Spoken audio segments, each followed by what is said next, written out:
ये कहानी एक लड़के श्यामू की है जो अपनी माँ के साथ रहता था। गरीबी ने बचपन छीन लिया था।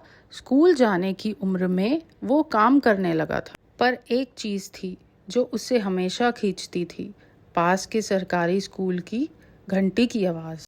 आज फिर से वही। श्यामू ने अपनी आंखें मली। 6 बजे उठना और फिर काम पे जाना, बर्तन धोना, चाय की दुकान पर काम करना पूरा दिन। एक दिन हिम्मत करके वो स्कूल के गेट पर खड़ा हो गया। टीचर ने उसे देखा और पूछा, क्या हुआ बेटा, कुछ चाहिए? श्यामू ने सर झुकाकर कहा, मैडम मुझे पढ़ना है।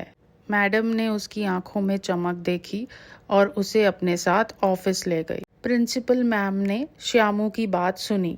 उन्होंने उसकी फीस माफ कर दी और किताबों का भी इंतजाम कर दिया। श्यामू के लिए यह एक नई सुबह थी। शुरुआत में बहुत मुश्किल हुई, दिन में काम और रात में पढ़ाई।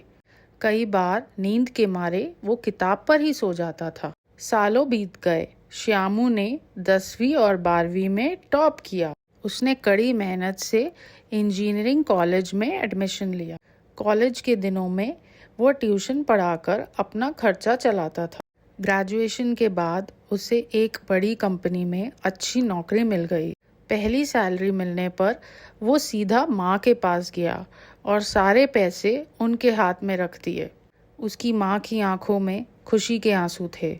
श्यामू ने अपनी माँ के लिए एक नया घर खरीदा, उसी गली में, पर अब एक अच्छे और साफ सुथरे इलाके में। एक शाम श्यामू अपने पुराने घर से गुजर रहा था। उसने देखा कि उसी स्कूल के गेट पर एक बच्चा खड़ा है, जिसकी आंखों में वैसी ही चमक थी जैसी कभी उसकी आंखों में थी। श्यामू मुस्कुराया। उसने उस बच्चे को बुलाया और कहा, अंदर जाओ, पढ़ो, लिखो और अपनी ज़िंदगी बदलो। शिक्षा वो रोशनी है जो अंधेरे को चीर सकती है।